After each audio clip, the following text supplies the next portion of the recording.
Hi folks, I wanted to introduce to you today a new banjo that I've just acquired. It's another pre-war Gibson era. This one is a Style 11. It was actually put out under the name Kel Kroydon. Gibson made banjos for several different other companies and had their names on the headstock and those kind of things. They had Studio King and Recording King.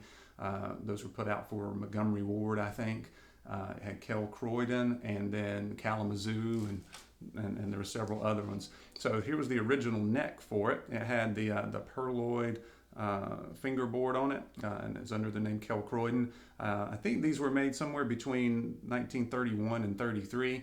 Interesting thing is after they stopped producing Kel Kroydon name, they continued the Style 11 and wrote Gibson up here, and it was a Gibson TB11 or RB11. There were a few of those. And the resonator has the perloid wrapped floral design.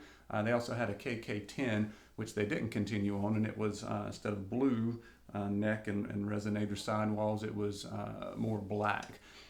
So this one has been converted, as you can see, to a 5-string. I've got a newer 5-string neck. This one is actually a reissue RB3. So you see the Style 3 inlay pattern, which is the same as the pattern on my 1930 TB2 conversion that I have, but this one's got the more reddish strap on it. The other one's a little darker chocolate brown, but I'll try to make sure in my videos I put which one I'm playing. The interesting thing about this one is the sidewalls here, the resonator has been refinished, and so has the back of the neck. They're actually blue now, like they would be originally from the 1930s, and that was done by master luthier Steve Gill, who is famous for making brand new resonators. A lot of new builders use Gill resonators on their builds. So now it matches. It's kind of hard to see in here, my bad lighting, but it's a very dark blue on both of those to match up nicely. I think the strap, Lakota's leather strap here, matches up nicely with that. I might in the future put on some, I've got Goto tuners I can put on here, and I think about putting some amber buttons on it to kind of make it a little more distinct from my other banjo.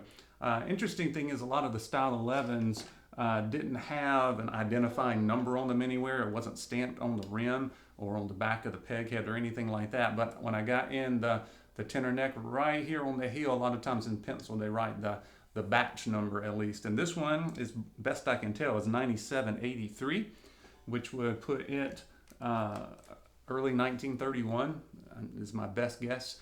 My 1930 TB2 is actually 9691, which was probably the later part of 1930. So my best guess is the two banjos are probably within 6 months of each other when they were built.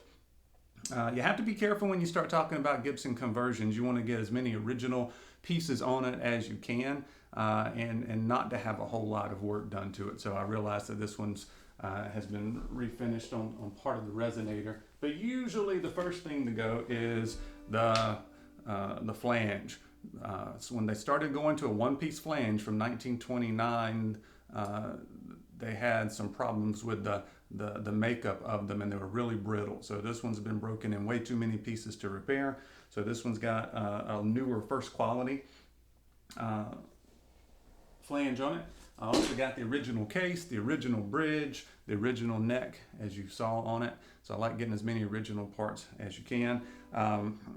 The good thing about these is the guts to this, the rim, and usually the flange and hardware and all that stuff is the same as what was used on the most desirable banjos ever, which is the original flathead, the upper master tone banjos. This one was called a sub-master tone because it originally had just a little 1/4 inch hoop on it, which sounds great. It's got all the tone that you want, but it does sound a little different than one with a tone ring. So many people started upgrading them, bringing them up to master tone status, if you will, by putting a full tone ring in it. So this one actually has already been cut.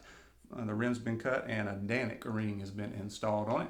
I got this one from Mike Mason, who goes by 5 Twang on the Banjo Hangout. Was just in perfect condition, exactly as he described it.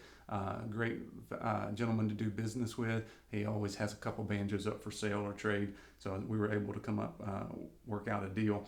I don't have the very final setup on it, but it was already set up very well. I've messed with the head tension and put on a different bridge, but that's about it.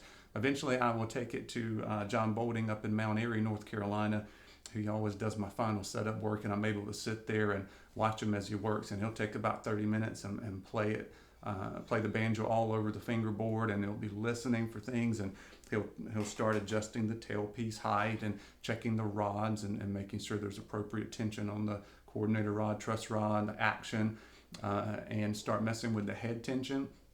And every little tweak he does, you just hear the banjo opening up more and more. It just becomes freer and not as restricted. It's kind of amazing to watch. And then by the end, you know the full potential of your banjo pretty much.